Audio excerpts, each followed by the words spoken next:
Welcome to Crimepedia. I am your host, Cherry, and with me, as always, is my amazing sidekick. It is the lovely Morgan. Hello, it's been so long since I last spoke to you. I know, we got a two-parter this week. It's quite exciting. I know. We haven't had a two-parter in a while, so I'm excited. No. Hopefully everyone else will be excited too. So yeah, well, we left you yesterday talking about the case of the Whitehouse Farm murders and whether or not you think that Jeremy Bamber was actually responsible for this. We left off when Jeremy's girlfriend, Julie Mugford, had changed her statement to police, alleging that Jeremy had actually been planning to kill his family. And as a result of that statement, she ended up then putting him into prison and getting him arrested. So is there any questions from yesterday or anything you think we need to talk about before I start this week? Yeah, I have questions. I have questions. Okay. I'll try my best. And so first we talked about I don't know if you want to call them call logs or what, so the police logs, the police logs. So you talked about a call from Neville. Yes. To the police. Yes. I don't remember what time it was. All right. So it was his dad phoned. So Neville phoned Jeremy at about 3:15, and then there was a call from Neville Bamber to the police at Chelmsford Police Station at 3:26, saying that his daughter had gone berserk. So it's 3:26 in the morning. Okay. Now this is coming from a radio log, correct? But there's nothing in that radio log that actually indicates that he made the call. It's kind of contradictory. What am I saying? It kind of contradicts. Yeah. It's in the statement, because I looked this up, and so at one point it talks about, it says Mr. Bamber called, blah blah blah, and said that his daughter had got a hold of one of my guns, right? Yes. Yeah. Indicating that it would have been Neville Mr. Bamber, yeah. But then in the very next line, it says something along the lines as this has been passed along to the police by his son. Yeah, and that I thought was quite strange, but you've got to remember that PC West, who was at Chelmsford Police Station, called the operator Malcolm Bonnet on an internal police line to relay the information. So at that point also, like not very long after, Jeremy had called, they're saying it's about 10 minutes after, Jeremy then called the police to say, I can't get hold of my dad. He's phoned me to say that my sister's got the gun. And then that is then sent to the same officers. So I'm wondering whether they've got that a bit confused. And the information has been passed along again from the son, but they've put it all on one log. Because it was within 10 minutes gone to the same people. Okay, so within 10 minutes. Yeah. Jeremy and his dad allegedly had phoned. But what if it was Jeremy pretending to be his dad? That's what I was going to say. How do you know for definite that it's definitely Mr. Bamber? Mm-hmm. Yeah, and I'm assuming that they have records of where the call was being made from, right? Well, I don't know if they've got records of where that first call was made from, but I think it's I don't know if it's a strange thing, but nobody dialed 999. It wasn't 999. They phoned the local police station. So no one phoned 999. You use a longer number to call while someone supposedly is gone crazy and has a gun. Yes. And by this point, Neville is calling from the kitchen, right? Mm-hmm. And so supposedly Neville shot how many times? 4 times upstairs? Yeah. Upstairs? He goes downstairs to make a phone call. Phones the police, then phones Jeremy. But he doesn't call 999. No. Not from what I understand, not from what I'm reading. He phones Chelmsford Police Station. Okay.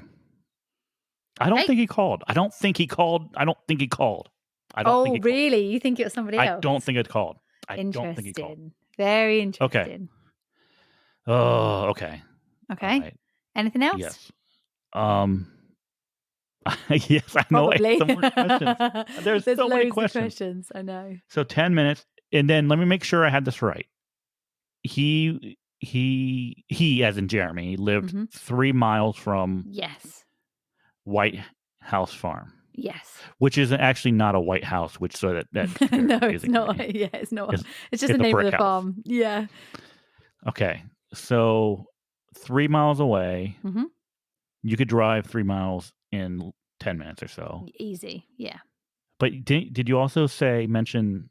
Did you mention a bike? You mentioned hmm a bike. It'd be 15 minutes by bike or something like that. About that. Yeah, about 15 minutes by bike. About 5 minutes by car. 15 minutes by bike. There's some lanes Okay. that lead up to the house or in between the houses that you could drive without being seen. Okay. You All could right. cycle, sorry. Okay. And then I had a question about Sheila. So at this point, well, up until this point, Sheila, it was murder suicide. Sheila had Yeah. killed her 2 children, Yeah. her parents, and then herself. Yeah. A lot of the shots to both Neville and June, as well as the boys, were close in Very proximity. close. Yeah. Was there any blood splatter on Sheila's body that would No. indicate that No. she had shot No. someone in close proximity? No.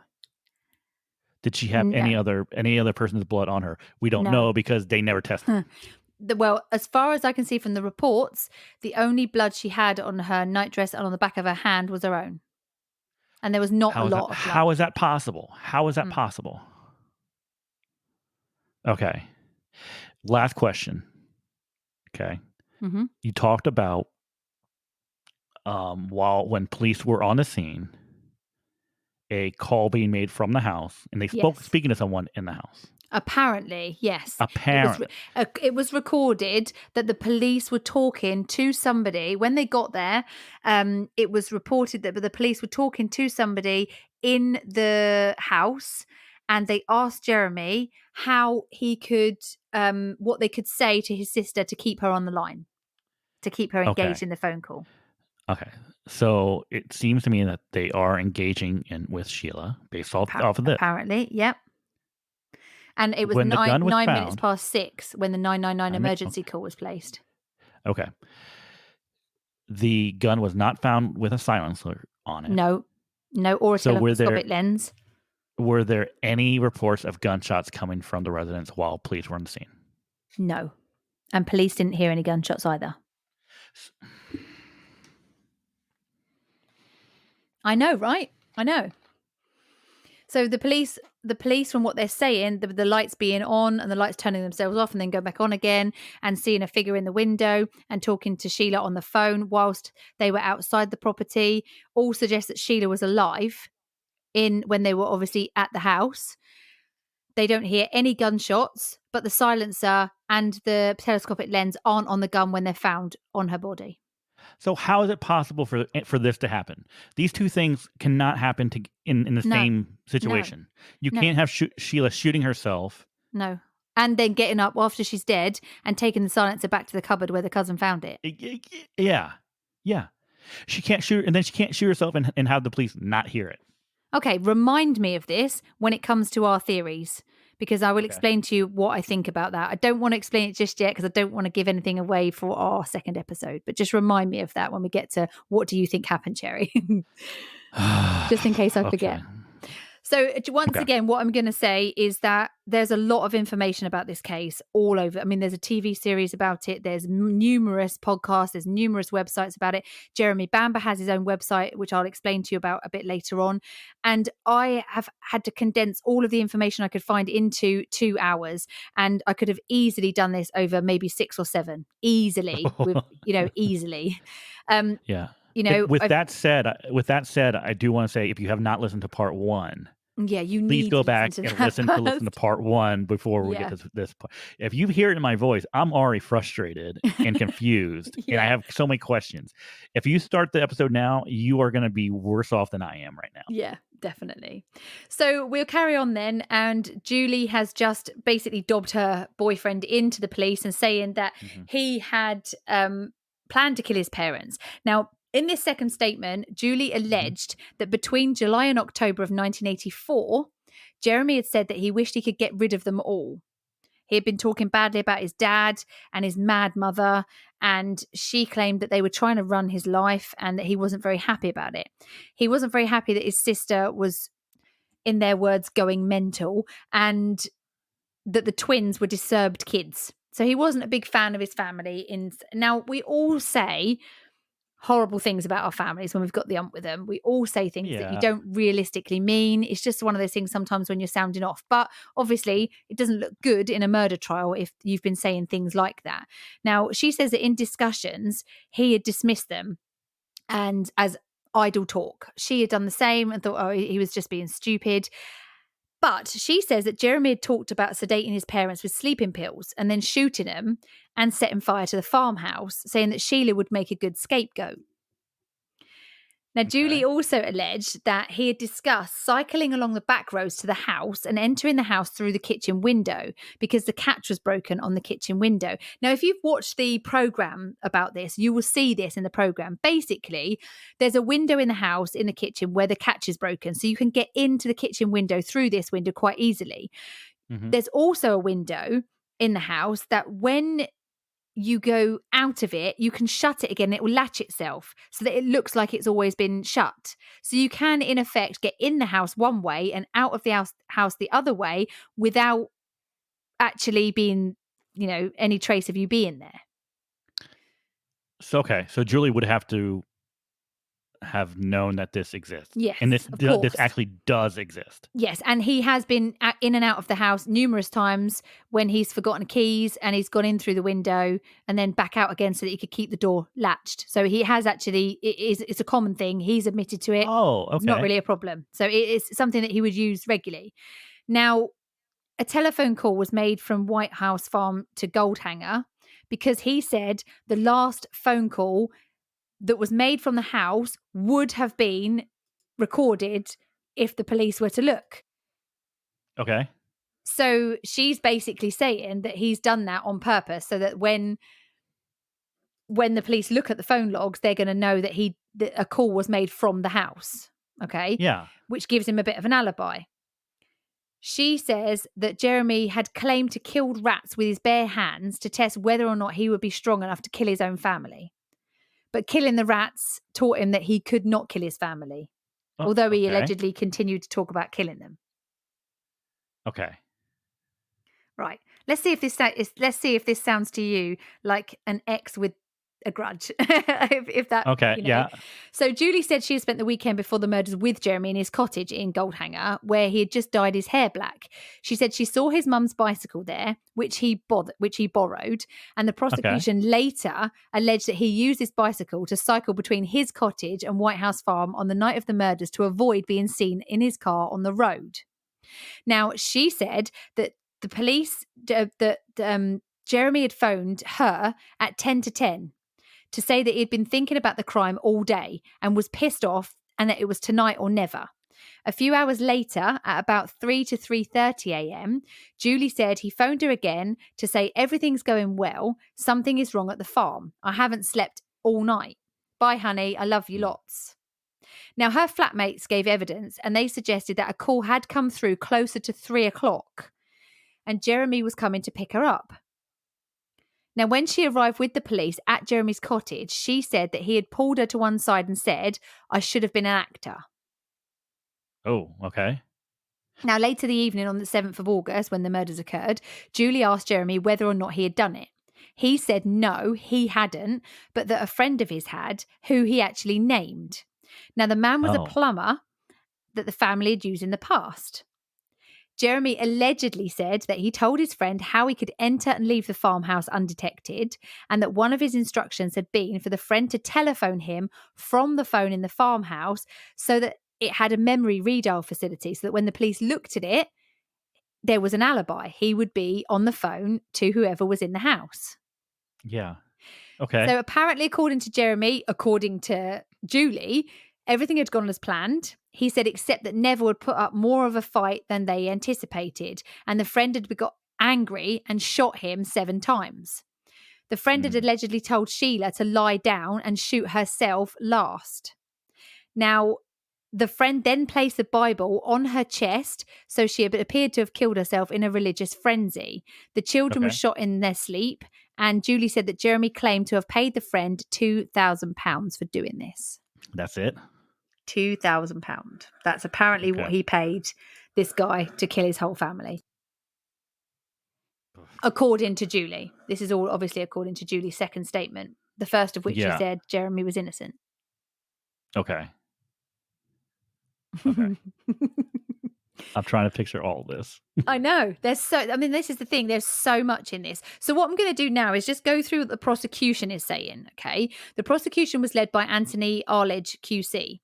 And the prosecution's case was Jeremy's motive was greed, basically, and hate towards his family. They say that he left Whitehouse Farm at around 10 p.m. on the 6th of August after dining with his family. He drove home to head to his house, which is in Head Street in Goldhanger. They think that he had returned to the farm on his mum's bicycle, which he borrowed, cycling along a route that avoided main roads and approached the farmhouse from the back. They say that he went in the house through the downstairs bathroom window, took the rifle with the silencer attached and went upstairs. He shot June in the bed, and she had managed to walk a few steps before she collapsed and died. He shot Neville in the bedroom too, but Neville was able to get downstairs where he and Jeremy fought in the kitchen before Jeremy shot him 4 times. Bearing in mind, you've also got 2 children in bed and his sister allegedly in bed. Okay. We've now had 7 shots to Dad and the shots to Julie with this silencer on. And no one's heard anything, okay? So I understand maybe they haven't heard the gunshots, but surely if he had come into the room and shot his mum, his dad is not going to be quiet. Yeah. And that he's going to be making some noise to get down the stairs. And that there was a fight in the front in the kitchen, okay, in which he was shot another 4 times, okay?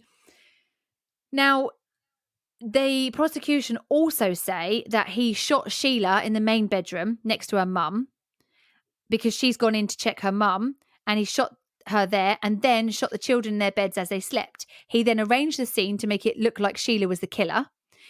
The prosecution then said that he discovered she couldn't have reached the trigger with the silencer attached, so he took it off. Then put it in the gun cupboard and placed a Bible next to her body to make it seem that it was a religious thing. Then removed the kitchen telephone from its hook, left the house via the kitchen window, perhaps after having a shower, removing all the blood from himself, then banged the window from the outside so that the catch dropped back down, locking the window. So it looks like the back door was locked, kitchen window was locked, no one's got out of the house. Mm-hmm. Okay. Now, they also say that he cycled back to Goldhanger on his mum's bike. He then telephoned Julie and then the police at 3:26 to say he'd just received a frantic call from his dad. Then to create this delay before the bodies were discovered, he didn't call 999 because it would have been instant. He phoned Chelmsford Police Station. He drove slowly to the farmhouse so that he got there later than the police. Okay. And then he told the police that his sister was familiar with guns, so they'd be reluctant to enter the property. The prosecution then agreed that he had not received a phone call from his father at all, and that Neville was too badly injured after the first shots to have spoken to anybody. There was no blood on the kitchen phone that had been left off the hook. Neville would have had to call the police before he called Jeremy, which we know. Now, they also argued that Jeremy had he really received that call, he would have actually dialed 999, not just the local police station, or alerted the farm workers who would have got to the farm way quicker than he did himself. Yeah. Okay. Now, the silencer plays a massive role, we know, in the prosecution's case, because they believe that it was on the rifle when it was fired because there was blood found inside it. Now, they think that the blood had come from Sheila's head when the silencer was pointed at her. Now, had she discovered that she could not shoot herself with a silencer attached, it would have been found next to her body because she would have just taken it off and she wouldn't have gone back and put it into the cupboard and then gone back and shot herself to be tidy. She would have just taken it off and shot herself there and then. There's no reason for her to put it away. They say that she had not recently expressed suicidal thoughts. She has no. They say that she's got no reason to kill her children or her family, but there had been testimony from her psychiatrist that had said that she had talked about suicide and that her and her kids could. So I don't really agree with the prosecution on that point. So let me just add that in there. Okay. They say that she had no interest or knowledge of guns either, which, okay, fair enough. She lives on a farm. She may not have intimate knowledge of guns. They also say that she wouldn't have had the strength to overcome her father because her father was a big, strong man. Yeah. And for the injuries that her father's got, the broken jaw, the black eyes, the broken nose, okay, could she have done that? Possibly. They also say there's no evidence on her clothes or her body that she had moved around the crime scene at all or been involved in a struggle. And in particular, her nails, which were long and manicured, had all remained intact. She got no broken fingernails, no damage to herself, no signs of any defense wounds where she's had a fight with anybody. Yeah. So that basically is the prosecution's case.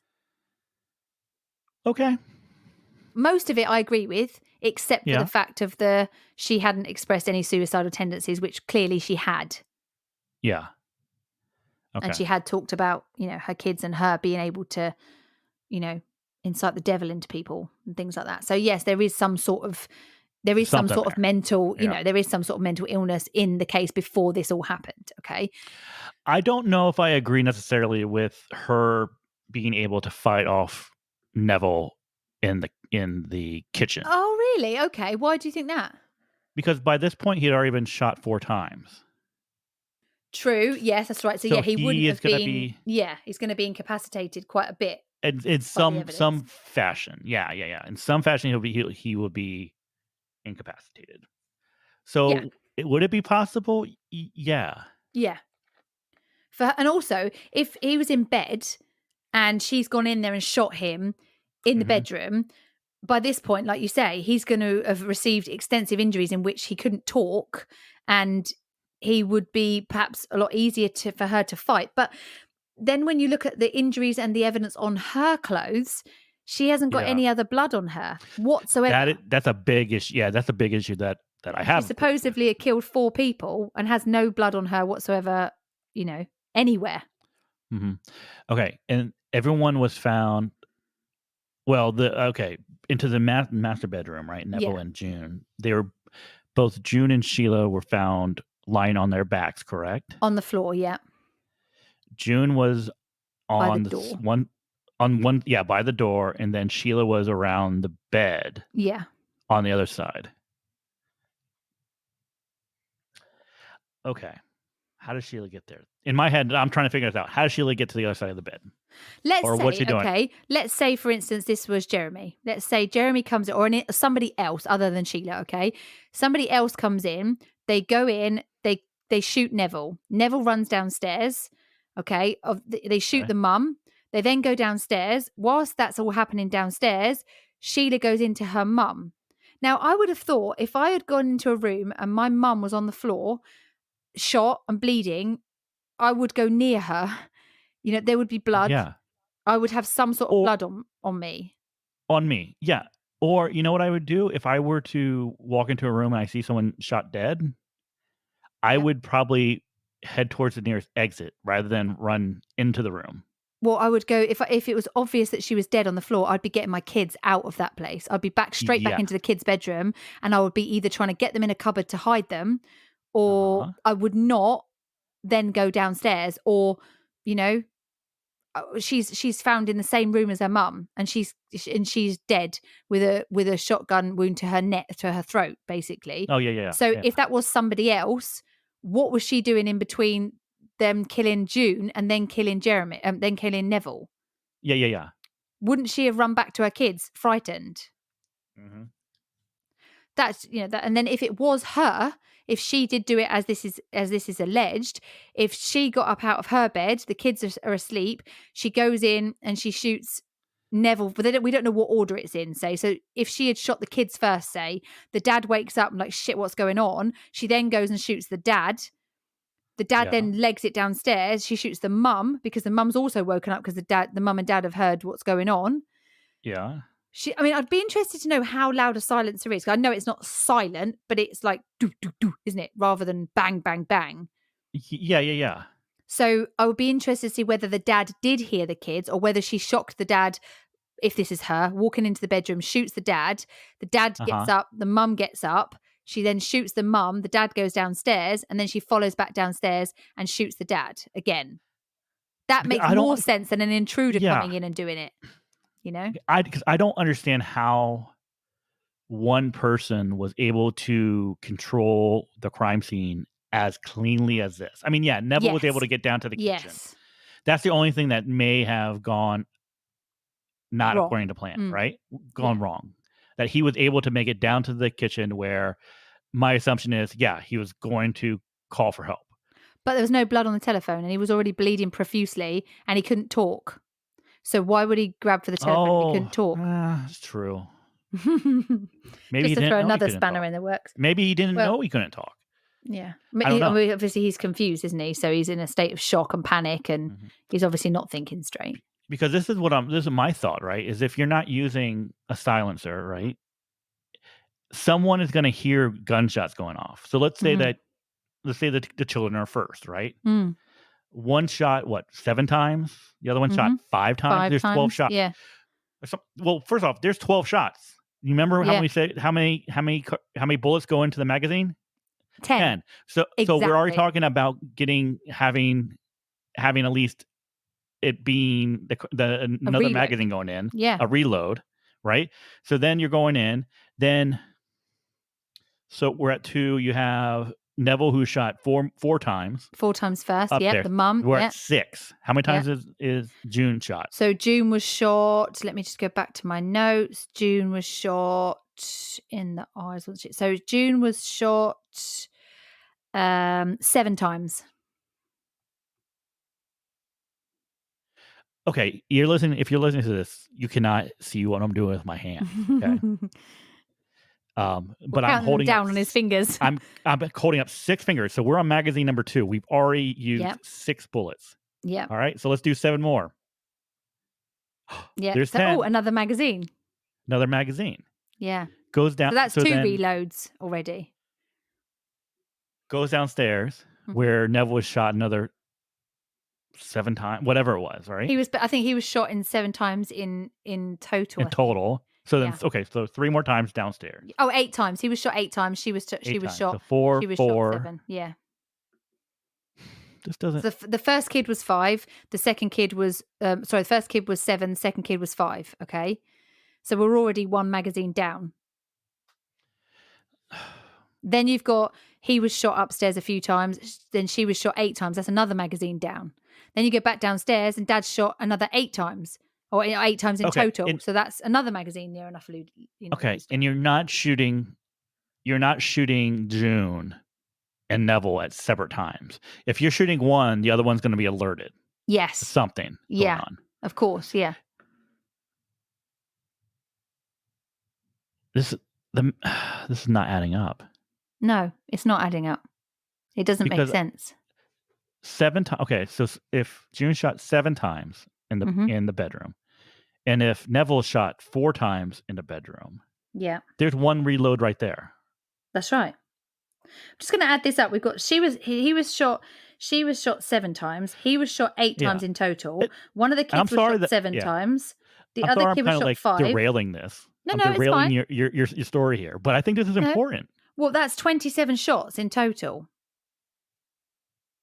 Plus, then you've got the 2 shots to her, so it's 29 in total. And so I'm assuming that there's 1 bullet left in the magazine. There must be. But we don't know. Yes, that's right. Yeah. Are we sure that there's 1 left? There is bullets left, and I'll explain to you how we get to that conclusion a bit later. Okay. Just doesn't make it doesn't the numbers don't make sense to me. No, they don't make sense to me either. And you're a Okay. very numbers Could person. no. Could you could okay. Could you shoot in one bedroom and not have someone hear another bedroom? Yes. I think it's possible with a Yeah, silencer, with a silencer, right? yes. So is it possible that but here's the thing. I don't see Neville and June getting shot with Neville going downstairs and there being a fight without the twin boys being alerted. Unless they were already dead. Unless they're already dead. But we know oh, my head's gonna blow up. Well, let me tell you what the defense says, and then this might clear up Okay. some of the questions we've got. Okay. Okay. Now, the Yep. defense maintained that the witnesses who said Jeremy disliked his family were lying or had misinterpreted what he said. They're saying that Julie lied about Jeremy's confession because he had betrayed her and had been seeing somebody else. Okay. Okay. So that's what the defense say. No one saw Jeremy cycle to and from the farm. There were no marks on him at all on the night in question that suggested he'd been in a fight. He had no bloodstained clothing. Nothing of his was recovered with any blood in it whatsoever. He hadn't driven to the farm as quickly as he could after his father telephoned because he was frightened. So this is what the defense say. They say there is no value of finding that hacksaw in the garden because Jeremy had Yeah. been in and out of the house loads of times via the windows and wouldn't have used a hacksaw to get into the house. So that's got no value whatsoever. Now, the defense also argued that Sheila was the killer. They say that she did know how to handle guns. They lived on a farm. Her and Jeremy had been on shoots when she was younger. They say that she had a very serious mental illness and told a psychiatrist that she felt capable of killing her children. Now, we know for a fact that the loaded rifle and cartridges were left on the kitchen table by Jeremy, according to Jeremy. Okay, we know that that's where they were left, according to him. Now, he said that there had been a recent family argument about the children being in foster care.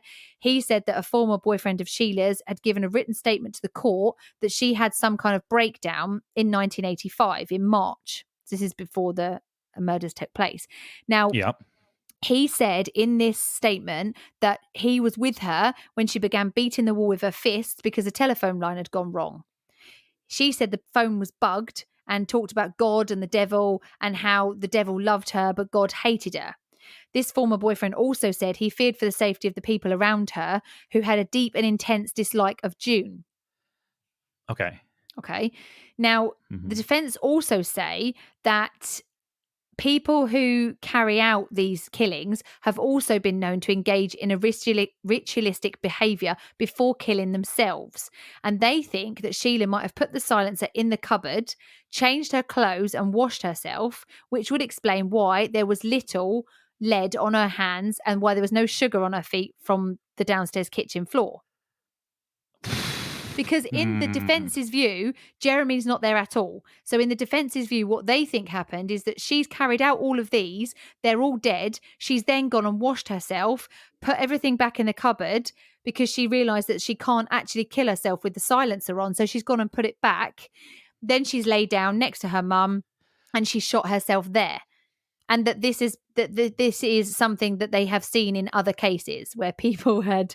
You're shaking your head, but this is what they said. This is the defense's view. Okay, they also say that the blood in the silencer was not hers, and it was a mixture of Neville's and June's. There's a possibility that it was a mixture of Neville's and June's. Okay. It makes no. But that's what they're saying. That's what the defense is saying. I could believe that the silencer was a mixture of Neville and June. I can believe that. Yeah. Absolutely. I have a hard time believing that she would go and put the silencer back into the cupboard. Did they find any, and you said that she changed her clothes, she put on a nightgown. Did they find any other clothes? Yeah, this is not mentioned any anywhere. Blood on it. Exactly. They don't mention that there's any blood anywhere else in the house. Is there blood on any clothes? In the bath? What did she put? Is her exactly? Are her clothes in the washer or in the dryer? You know, has she washed them? They don't say anything about that. So how can they prove that? Is she going to be spending hours cleaning up the whole house? Is she walking around cleaning up any piece of blood anywhere? But remember also, Jeremy's father was supposed to have phoned him to say that she had gone berserk with a gun. So they got there But then the police are also saying that they spoke to her in the house. There are reports that they were on the phone to someone in the house and they asked Jeremy, how do we keep her engaged? There's also reports that the police and Jeremy saw lights on in the house and that someone was up at the window. There was somebody walking around the window. So that is actual factual police reports. They are actually there saying that. Now, they also say that because of Jeremy's conviction, the estate had passed on to his cousins. So this is the defense is just giving all these different scenarios. Now, this is the cousins that found the silencer in the cupboard. Now, afterwards, one of the cousins moved into Whitehouse Farm itself because obviously Jeremy was in prison. That cousin and several others also acquired full ownership of the caravan site and the other buildings. So Jeremy also argues that if she didn't do it, they set him up. If it wasn't his sister, then they could have set him up. Now, the Beaufort family, which is June's sister's family, they Uh-huh. found bullets, a telescopic sight, and a silencer, which they turned over to the police. They also removed jewelry from the house, pictures from the walls, and took money from June's handbags and Neville's wallet. That's shady. Why? Exactly. Why would you go and do all of that after someone has, been murdered? Why would you then go and strip the house of stuff? That's not your property. No, which is weird. Now, on the 28th of October, after deliberating more than 9 hours, the jury found Jeremy Bamber guilty by a majority of 10-2, which is the minimum required for a conviction. They sentenced him to Oh. 5 life terms, with a recommendation that he serve a minimum of 25 years. Now, the judge told him, your conduct in planning and carrying out the killing of 5 members of your family was evil, almost beyond belief. And in December in 1994, Home Secretary Michael Howard told Jeremy that he would remain in prison for the rest of his life, following a decision in 1988 by the Home Secretary Douglas Hurd that he would now serve a full life term. Well, wow. So he is one of Wow. Britain's life termers. Now, Jeremy launched 2 legal actions whilst he was in prison to secure Okay. a share of the estate, of his mum and dad's estate. The cousins said that this was a part of an attempt to harass him.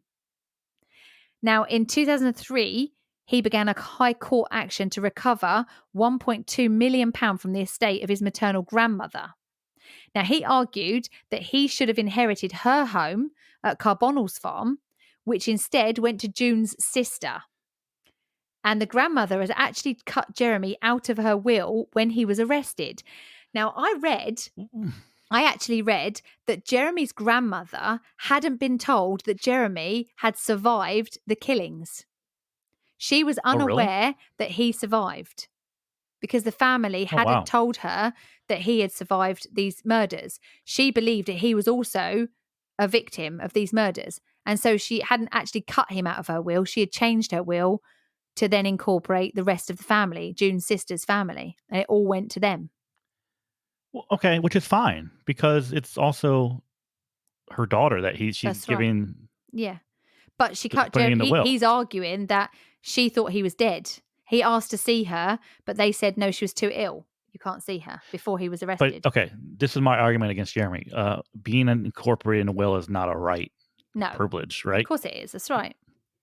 So this idea that you deserve to be in the will, I mean, Mm. anyone can change a will at any time. So exactly. I mean, Jeremy there's a lots of appeals. He has done lots of appeals. His first appeal was November in 1986, and he said that the judge had misdirected the jury. He said that the judge's summing up had been biased against Jeremy and that his language had been very forceful. So implementing his own theory on the jury before they actually went and deliberated. He said that the defense hadn't pressed Julie about her dealings with the media because she got paid a lot of money for her stories going into the media. Oh, Now, okay. because Essex police had been criticised during this investigation, they held an internal inquiry. And Jeremy said that the report confirmed that evidence had been withheld by the police, which it had actually been withheld by the police against him. In Okay. 1996, a police officer destroyed a lot of the trial exhibits, saying that he had Oh, not been Jesus. aware that the case was still ongoing. We also had blood samples that were also, they were also destroyed. Now, this is going to be interesting to you, okay? This Hmm. is some of the things that make the defense believe that things were messed up by the police. Now, the Okay. defense have disputed the location of Sheila's body to start with. Okay. Okay. Okay. The Okay. police said that they found her upstairs with her mother. But according to early police logs, one officer reported seeing through a window what he thought was the body of a woman near the kitchen door. But he later radioed that actually it was a man, Neville. apparently. Okay. So there's a Okay. big difference between Neville and Sheila Yeah. in height, in stature, in In straight hair. away, everything. Exactly. Neville has Now, gray hair. Sheila has exactly. what? She's a brunette, right? Yeah. So the Okay. retired police officer who worked on the case said in 2011 that the first police logs were just mistaken, okay, and said that it was a complete mistake and that actually it was Neville downstairs. Now, Jeremy's lawyers argued that images of Sheila taken by the police photographer at around 9 a.m. showed that her blood was still wet. Now, according to the defense team, she had been killed before 3:30 a.m. And as the prosecution said, this blood would have congealed before 9 a.m. It's just science. So if she had been killed at 3:30 or before, that blood that was around her would have been congealed by 9. It would not be wet. Okay. They also argued that she was alive when Bamber was outside the house with the police. They believe that she shot herself in the kitchen as police entered and then ran up the staircases to the bedroom where she shot herself again. This time it was fatal because she was on the phone. The police have already said in their earlier logs they were on the phone to a female in the house. Okay. The defense, this is going to Oh, twist. I no. tell you, Oh the my next few God. things I'm going to tell you are going to just twist things. Now, this is the other thing. The defense also say that the first officers to enter the farmhouse had inadvertently disturbed the crime scene and then reconstructed it. Oh, come on. Well, you say that, I said that, but listen to this. Crime scene photographs that weren't made available to the original defense show Sheila's Okay. right arm and hand in different positions in relation to the gun, which was lying across Oh, her body. no. The gun Okay. itself also then appears to have been moved. Now, the evidence shows this is from former Detective Chief Superintendent Mick Gradwell of the Lancashire Constabulary. He said he was shown photos by The Guardian in 2011, and it said the evidence shows that Essex police have damaged the scene and then have staged it to make it look like it was originally. And if that's what's happened and it hasn't been disclosed, this is a very serious matter. It would be. Now, the fact that the silencer was on the gun is something that Jeremy and his lawyers have been trying to get out of evidence for a long time, because when the silencer was fitted, the gun was too long for Sheila to have been able to lie down, reach the trigger, and have it under her chin. Okay. Mm-hmm. They also say the paint on the silencer could be matched to fresh scratch marks on the kitchen mantelpiece, assumed to have been made during a fight for the gun.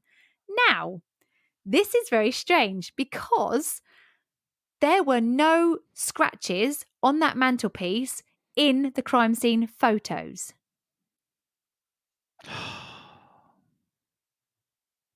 That is insane. Because, right, the silencer was found in the gun cupboard, right?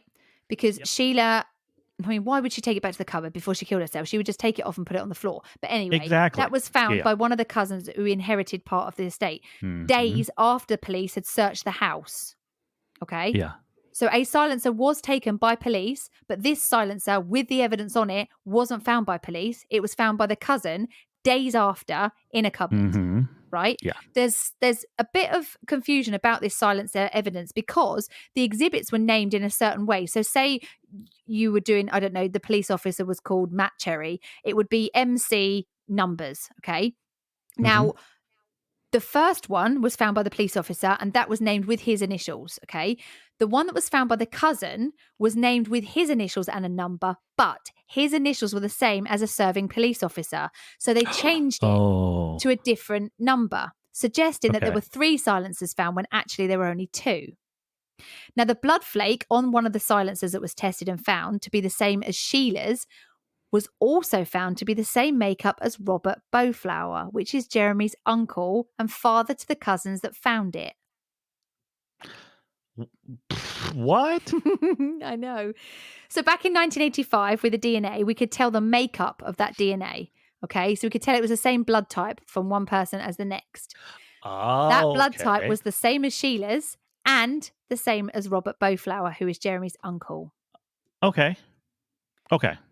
There was also confusion about a grey hair that was found on the side of the silencer. Mhm. This police officer, a guy called, I've got it written here somewhere, but there was a police officer that had collected this silencer in a used kitchen towel tube because he had run out of evidence bags. So what he did was he pinched one end of the toilet, the kitchen Oh, roll tube, no. put the silencer into it, and then pinched the top over. Okay, put it into the boot of No. his car. No. Now, but he is actually documented as saying there was a grey hair on that, but by the time it was Officer Stan Jones, that's who it was.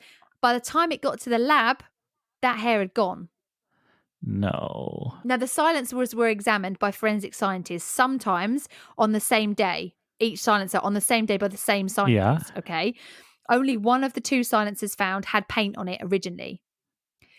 One of the silencers was examined by six scientists on 3 previous occasions, but then the seventh scientist found paint flakes on both silencers, meaning that there had to have been contamination between the two because there was only one that had paint flakes on for the first six Yeah.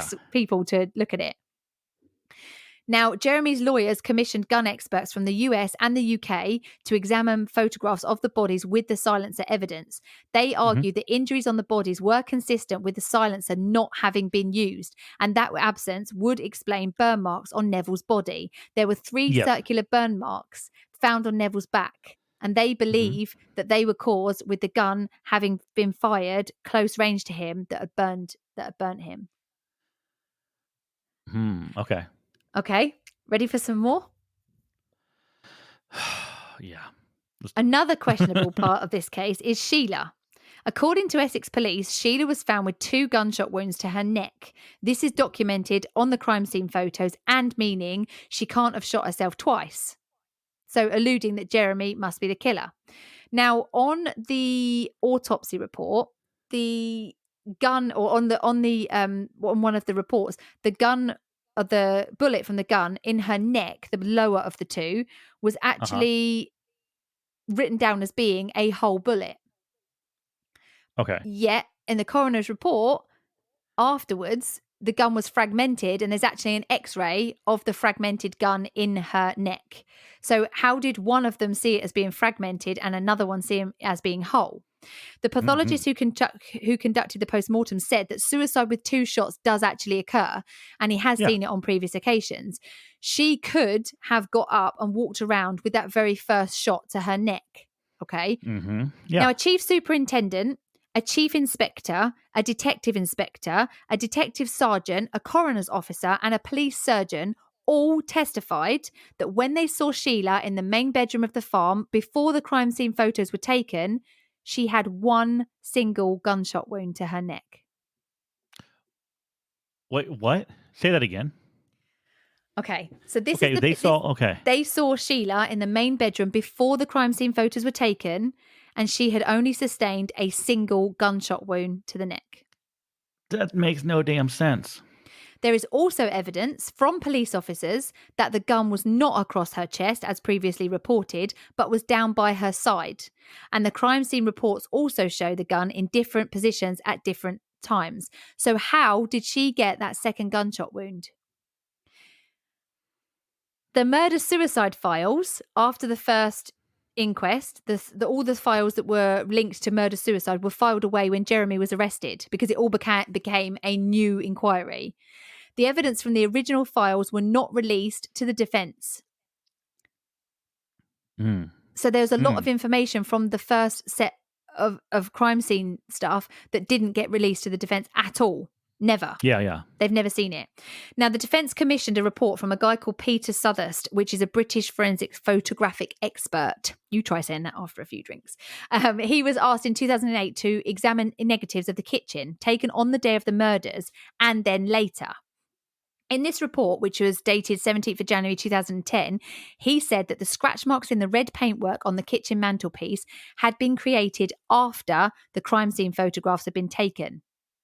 Now, the prosecution said that the marks had been made during a struggle in the kitchen between Jeremy and his dad, and the silencer attached to the rifle was scratched against the mantelpiece. But the prosecution also said the paint chips, identical to the paint on the mantelpiece, had been found inside the silencer. Now, this forensic photographer said that the scratch marks appeared in photographs taken on the 10th of September, 34 days after the murders, but are not visible in the original crime scene photographs.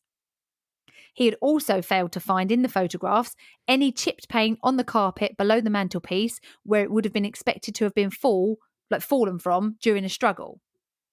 He was also asked to examine a red spot on the carpet, which was visible in photographs underneath the scratches, and he said that this matched a piece of nail varnish which was missing from Sheila's toes. I don't know how credible that is, but he believes that the scratch marks on the mantelpiece had been created after the murders.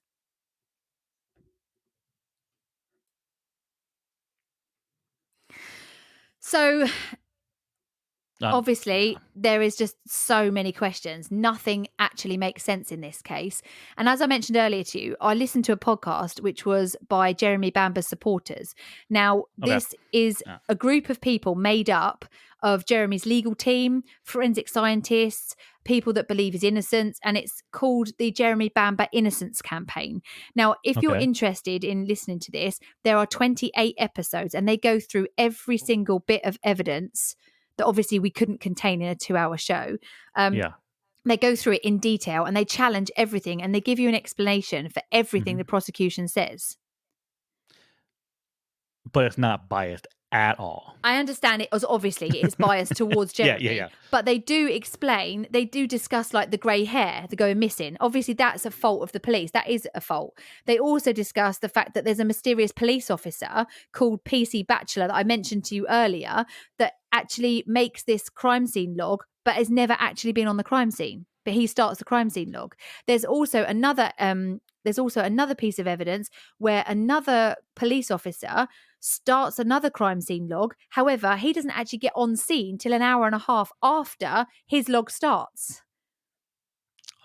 And that's proven. Okay. It's proven. His log starts at a certain time, but he actually doesn't get on scene until an hour and a half afterwards. They also say that how can Sheila have one gunshot wound and then mysteriously have two? And I'll tell you what their theory is to that. Their theory is that day, whilst this was all happening, the police armed forces, the armed force unit that were there, they actually are conducting a training exercise within this crime scene. So they actually have people on scene that are firearms officers that are now being trained on scene at the time. They're using it as a training exercise, okay? And they moved the body of Sheila, they moved her arms, they moved the gun 2 or 3 times, okay, to reconstruct, put it back again, reconstruct again. And they allege that the last bullet, which you mentioned, in that gun cartridge was the one that went through her chin by accident. Because when they were moving the gun off of her, either to make it safe or to reconstruct it, they accidentally, because it was already set, it was already done, they accidentally shot it and shot her. And obviously that is going to look awful in a crime scene. And so they didn't actually put that into evidence. So basically, with this case, I believe it's an absolute mess. There's evidence that hasn't been disclosed. There's a crime scene that's released too early. There's family members with motives that aren't investigated. If anything, this presents reasonable doubt at the very least that Jeremy is innocent of this. I don't honestly see how you can put a man away for 5 life terms when this crime scene is such a gigantic mess. How can you 100% pin it on him with what we've read and the evidence that we've seen? Okay. Do you want to know my thoughts? I'd What I like to think? know. I'd like to know what you think. What do you think? And I'm not doing this. This is not a cop out. This is honestly how I feel. Oh no. Okay, go on. Jeremy killed his parents, killed Sheila, killed the twins. You think so? But if I was on a jury, I would not be able to find him guilty No. because of reasonable doubt. I absolutely believe Jeremy was responsible for this murder or these murders. That surprises me. I'm really surprised by that.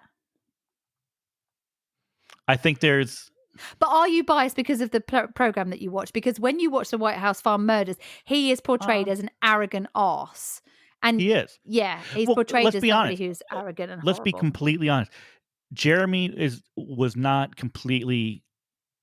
He was not an innocent victim in this case. And what I mean is he did some really shitty things after the Yeah. murders, right? Yeah. We didn't talk about him going and trying to sell nude No. photos of Sheila No. That's right. to the newspapers, right? No, he did. That's right. He did that. We didn't talk about him running off and taking vacations in the south No. of France. That's right. He did. Yeah. So he did some things that are definitely questionable. Mhm. Did that program affect how I look at this whole thing? Yeah, it probably did. Yeah. Not gonna lie. Mm. But I think there's enough for me to say How that did he this is do it? How do you think he did this? How do you think if Jeremy did this, how did he do it? how did he do it? Yeah, how did he do it?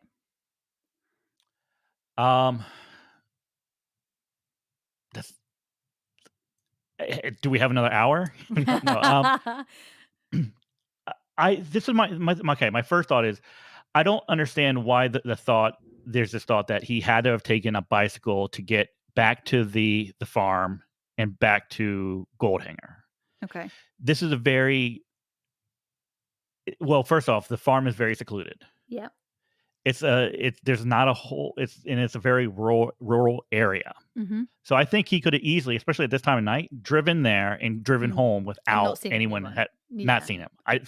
So that whole idea of he had to take on a bike in order for no one to see him, I'm throwing that completely out the window.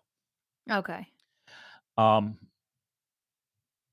I absolutely believe that a silencer was used in at least a portion of these crimes or these murders, these shots, right? Yeah.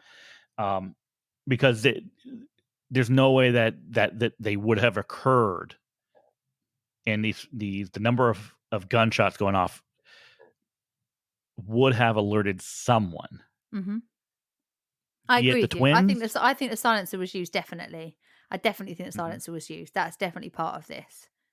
I don't think Sheila was involved in shooting the twins or June or Neville for the fact that there is no blood from any of them on her. Mm-hmm. While the defense can say, well, she could have done a ritual cleaning and cleaned herself. Yeah. No, I don't there's believe no that evidence. either. There's no evidence that indicates that she changed her clothes. There were no other there were no other items of No. clothing found That we with know blood of. on them that we know of. There are things that are questionable, that are confusing. I do think Sheila's location, how her body is, how she was found is strange. I don't believe that the crime scene photos of her were true to how she was. No, She I was agree found. with you. Yeah, I agree. So I think this is what I think. I think that I think everything the crime started initially with the killing of June and Neville. Mm-hmm. Those are the two that you have to take care of them Fair. right away. Yeah. First, right? Because they're going to be the ones that are going to be putting up the biggest fight, right? Because you have two people in one location. Yeah. I think that after that, he then once Neville's dead, and I'm thinking that Neville came down as I think Jeremy probably thought Neville was dead after he shot him 4 times. Went downstairs, was gonna put away the silencer or whatever, and that's Neville came down and confronted him in the kitchen. That's where the fight occurred. And then that's where Neville was shot an additional, 3 times, whatever it was, or 4 times. My question is, does he kill Sheila first, or does he have Sheila kill herself? Or does he kill the twins before that? I think he probably killed the twins before that, because at that point, with the twins dead, he could probably had more control of Sheila and just said, hey, I'm going to kill you. Or, you can just go ahead and just do it yourself. Really I think interesting. Jeremy did it. Okay. I don't think there's enough evidence. I think I told you this before.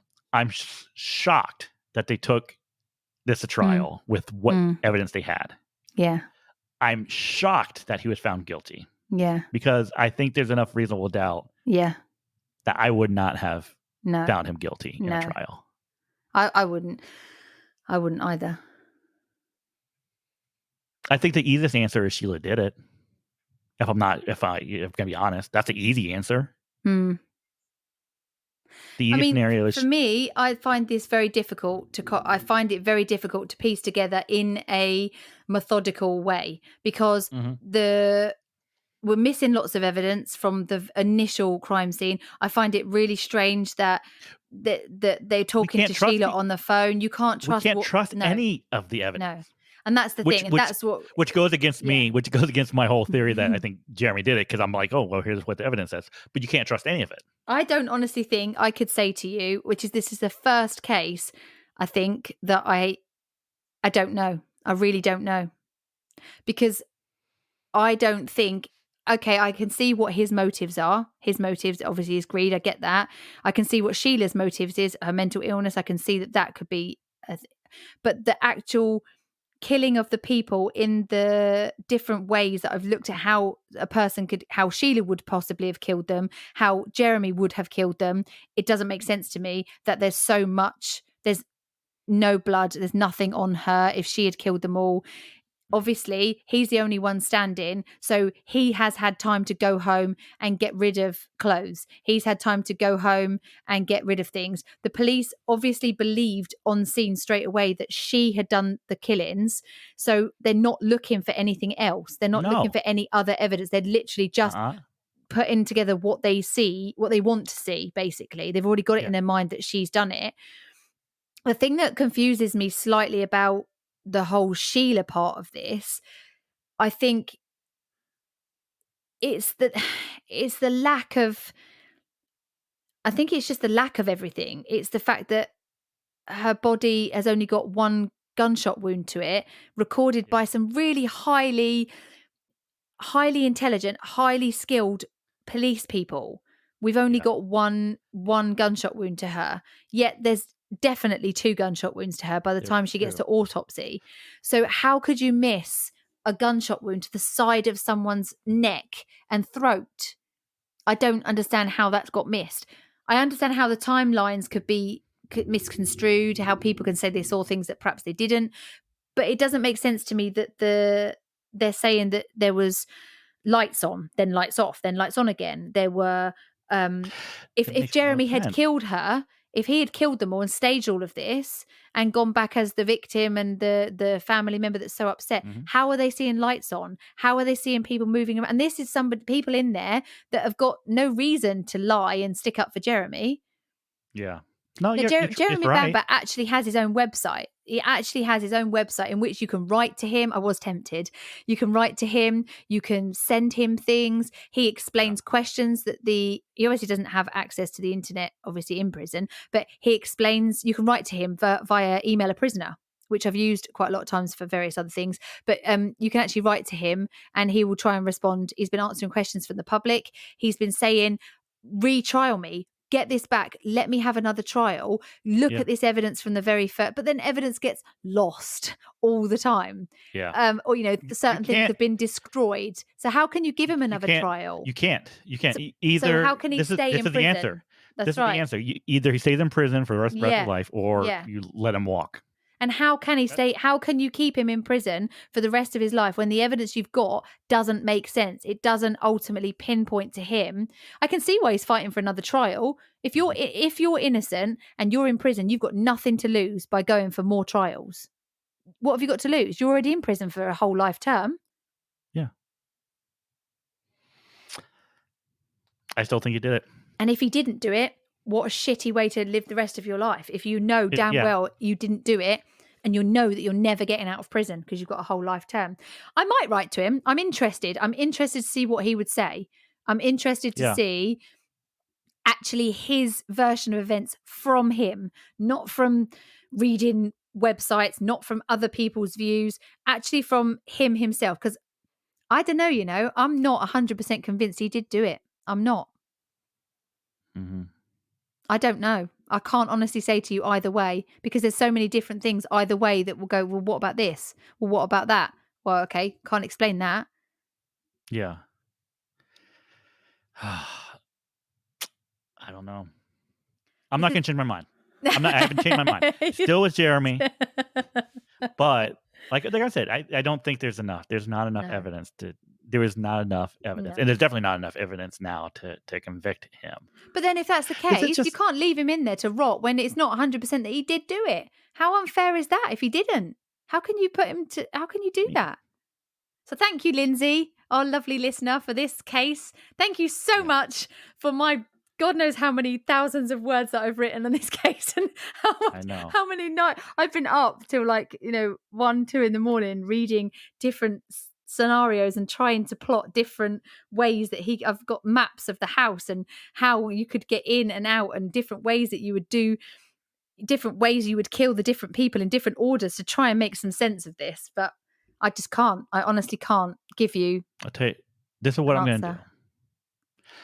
On a future Crimepedia Extra, exclusively on Patreon, I will explain to you how Jeremy Bamber pulled off this crime. Done. Right. Okay. That's good. Our next Crimepedia Extra, full length, you are doing that. So start working on that. I'm doing it. I'm interested. I want to see how he did it. Because I'll tell you how he did it. I'm not convinced. So thank you. Thank you very much for joining us this week. I hope you've enjoyed, well, not enjoyed it, but I hope that's given you some ideas. I'd like to hear your thoughts. I'm sure Morgan would like to hear your thoughts too. Obviously in England, this is a huge case and lots of people have. And if you do want to watch it, how did you watch it in America? What did you watch it on? Yes. Okay. So in America, it is called, now I got to make sure because it's a different name between England and the United States. Yeah, it's like Murders at Whitehouse Farm. So it's on Netflix. If you want to watch it on Netflix, it was on the BBC, I think. So it's on Netflix if you want to watch it. Okay. So if you have a VPN, this episode is presented by NordVPN. Not really. If you have VPN, you can watch it on Netflix if you use a UK, you have your VPN set to UK. Okay. Oh, okay. Right. If you don't, and if you live in the United States, you can watch it on HBO Max. Okay. So you can watch it. There is actually, you'll see the dramatization of it and you can actually watch it on there. And it's really interesting. It's really good. If anything, it's very interesting. Yeah. So you can watch it. Mm-hmm. I was frustrated. It was very frustrating. It was. For multiple reasons. Very, very frustrating. Yeah, so let us know what you think. We'd be interested to hear your thoughts on that. You can message us on Instagram or you can email us from our website, crimepediapodcast.com. You can join us on Patreon for a future episode where Morgan tries to convince me that Jeremy Bamber is actually guilty. I'm very interested to take this to CrimeCon. Yeah. I want to speak to Colin. I want to speak to Colin Sutton about this one. Ooh. I think maybe this would be very interesting. My God. Maybe this would be a good one to do at our live recording at CrimeCon UK. Oh, wow. There's so much, though, isn't there? There is so much. I don't know if we can do it in 45 minutes. I don't think we can do it in 45 minutes. This has taken us 2 and a bit hours already. So I haven't even scratched the surface of some of the stuff. So let's get on to our dumb criminal. If you don't normally listen to the show and this is your first time, we do like to end on a funny note. And this week, it's Morgan's turn to give us a dumb criminal. It is mine. So this week is not really necessarily a dumb criminal. Okay. But it is I don't want to even call her a dumb concerned resident. Okay. Or a dumb concerned witness. Maybe a confused Oh, witness. okay. So this week's is a confused, not even a criminal, confused person. A confused person, a Okay. confused witness to a crime. Okay. Okay. So if you're driving down the road and you see an accident, like a hit and run accident, a car hitting Right. another car, Yeah, being a good, responsible citizen, you would call your local police to report it, right? definitely. Well, this occurred a few years ago when a woman made a blunder after seeing a car crash and trying to report that car crash. So she was in Barnstaple, England, all Mm-hmm. right, Mm-hmm. when she had seen an accident that had occurred with one car going over the center line and hitting another car. So she Oh, decides to call it in and call into the Barnstable Police Department. okay. The problem was, instead of calling Barnstable, UK, she made a phone call to Barnstable, Massachusetts police. That sounds like something I'd do. It wasn't me, I promise. Now, of course, the officer who took the call was completely baffled about what she was talking about and Yeah, I where it bet. occurred. So he started asking about different landmarks in the area. He's American, All but right. he's also American, right? And she's He is American and she's okay. from Barnstable, England. Okay. So Oh, bless so her. she would ask things like where the accident occurred and ask like where, ask like location wise. And he'd Yeah. respond, I'm not familiar with that at all. All right. So this Oh, poor this is a lady. little bit of a long clip, okay? But I do have a Okay. clip of this phone call, which is absolutely hilarious, with basically two people completely confused as to why they don't understand Yeah. where this What's happened going and on? why they Yeah. don't, and what's going on. So let's take a quick little listen. Okay.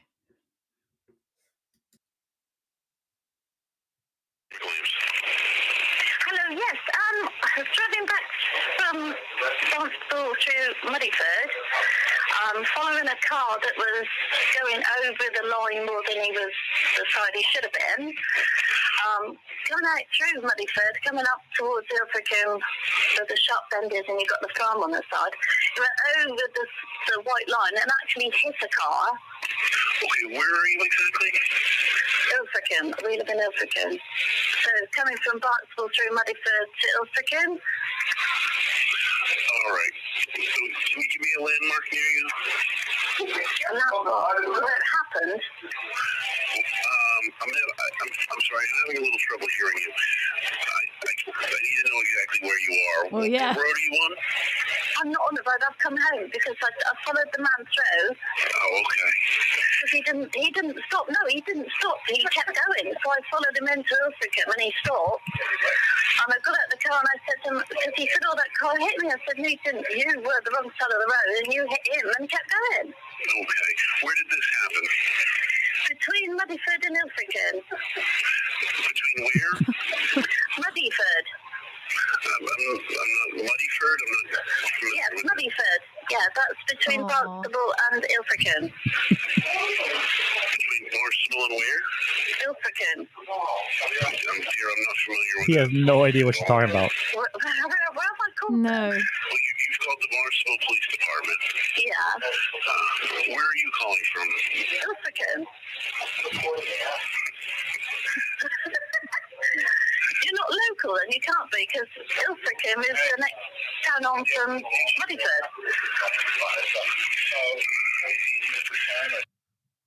So you've called the Oh, that poor Barnstable man. Police Department Yeah. in Massachusetts. Massachusetts? Yes, Massachusetts. Right. There's no way you can help me then, is there? I better get off the phone. Where exactly are you calling from? England? Yeah. Well, it's a different town. It's twinned with slightly up, isn't Barnstable. it? It's twinned with Barnstable, England. Oh, But gosh. I better our response time is going to be about 6 hours. yeah. Do you hear that? Our response time is going to be about 6 hours. 6 hours. Oh, bless him. Oh, Oh, that's lovely, really lovely sweet, woman. though. That poor guy. And he's like, you can tell he's starting to click because he's like, Barnstable. And he's like, where are you? And she's like, Ilfracombe. And he's like, well, okay, but where? And then she's like, well, you're not local, are you? Because you know that the next town on is Muddyford. Yeah. Oh, bless her heart. That's so funny. Now, Barnstable, Massachusetts did take its name from Barnstable in Devon, UK. So Oh, yeah, did so they? and I guess Oh, they are twin cities. So they're like yeah. So Oh, bless her heart. That's lovely. that is a wonderful little call, and I love how he said, "Well, our response time will be about 6 hours." Yeah, that's really sweet. It's good that you found the funny side of that. Oh, thank you. That was great. That was really good. Yeah, so a little different from our normal dumb criminal, but good nonetheless. I thought that was really good. yeah. So thank you everyone for joining us. This has been a crazy case this week. If you would like to give us a bit of an insight on what you're thinking, then you can do just send us some messages on our Insta, and we'll get to those the next episode. Next week it'll be Morgan's episode, so we'll be back next Tuesday. For now, be nice and bye.